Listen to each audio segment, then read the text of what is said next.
Guys, welcome back to my YouTube channel, Irene Moco Vlogs. And for today's video, pag-uusapan natin kung ano na nga ba ang aking latest HRT.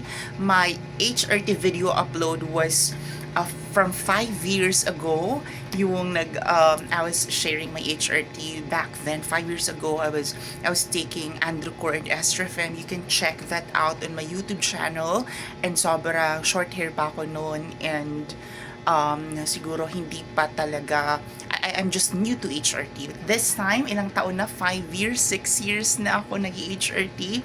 And I think the progress you can see naman. So, but yeah, anyway, before I continue, I'm encouraging you to subscribe to my YouTube channel and also follow me on TikTok. It's Rain Castales or at Ariel Moco, and then you can actually follow me on my Facebook and IG. I also share there my HRT journey, HRT hormones na ginagamit ko. Ayan. So, at this point, I'm going to share to you kung ano na nga bang aking tinitik. So, I'm taking this one. So, it's Estrofem, 2 mg pa din. No? So, this is what I had that 5 years ago. Yung video na yon nag 15,000 views at ang daming mga tanong, questions about that. And also Androcur, sinasabayan ko to ng Androcur, no? So 2 mg still, kung ano yung pag-take ko noon, 1 tab a day, ganun pa din yun, no? Kasi mahal talaga siya at mahirap ang buhay, no?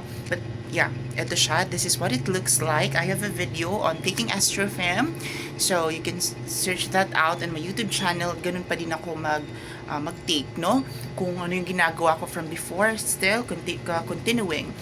And then, sinasabayin ko siya ng Androcur and then vitamin C. So, that's it. Ngayon, medyo, ayan, wala pa tayong makeup. Medyo bagong gising pa lang. But, I think I just miss uploading as well and sharing ideas about my HRT, about the hormones that I take. And, so, siguro kung may sa 2,000 subscribers ko dito, no? So, siguro, some of you are, HRT passionate as well, like me. So, this is the video for you. So, ayan. And sa 5 years ko, may mga HRT products or hormones akong tinik talaga. Sa totoo lang, aside from this one that I actually tested and tried, no, pero iba talaga to. Iba talaga yung hormones na to. This is super hiyang sa akin, and then I recommend talaga because it's effective, no, and it's legitimate, no.